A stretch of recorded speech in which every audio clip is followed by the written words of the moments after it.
একজন মানুষের মাঝে যদি হার না মানা ব্যক্তিত্ব একবার সৃষ্টি হয় তবে তার কাছে কিছুই অসম্ভব মনে হয় না।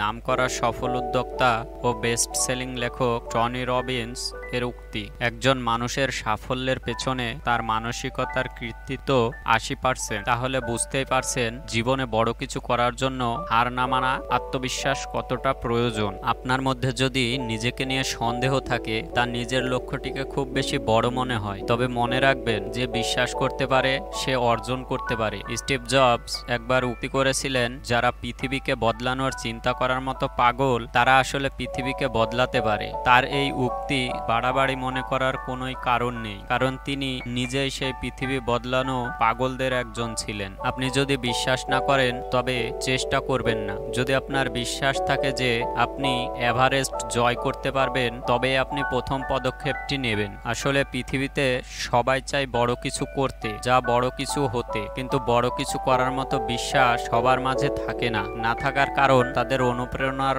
অভাব। করে ফেলার আগে সবকিছুই অসম্ভব মনে হয়। আমার সাফল্যের গোপন সূত্র হলো, আমি কখনো হার মানি না। যা চিন্তা করা ছাড়া তোমার একটি দিনও কাটে না, সেই জিনিসের ব্যাপারে কখনো হাল ছেড়ো না। কখনো হাল ছাড়বে না।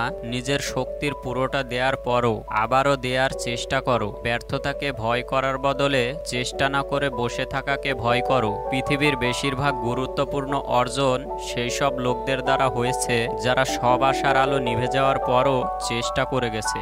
অনেক মানুষ ব্যর্থ হয়েছে শুধু হার মেনে নেওয়ার কারণে। অনেকের হার মেনে নেওয়ার সময়ে বুঝতেই পারেনি তারা বিজয়ের কতটা কাছাকাছি গিয়েছিল। কোনো অবস্থাতেই হাল ছেড়ো না, কারণ সময় কখন খারাপ তখনই স্রোত নতুন মোড় নেওয়ার সম্ভাবনা বেশি থাকে। যে ব্যাপারে তুমি সত্যি বিশ্বাস করো সে ব্যাপারে কখনো হাল ছেড়ো না। পথ তুমি খুঁজে পাবেই। আমি আসলে খুব বেশি বুদ্ধিমান নই, আমি শুধু সমস্যার পেছনে অন্যদের চেয়ে বেশি সময় দিই। বন্ধুরা, ভিডিওটি ভালো লাগলে চ্যানেলটি সাবস্ক্রাইব করে দেবেন।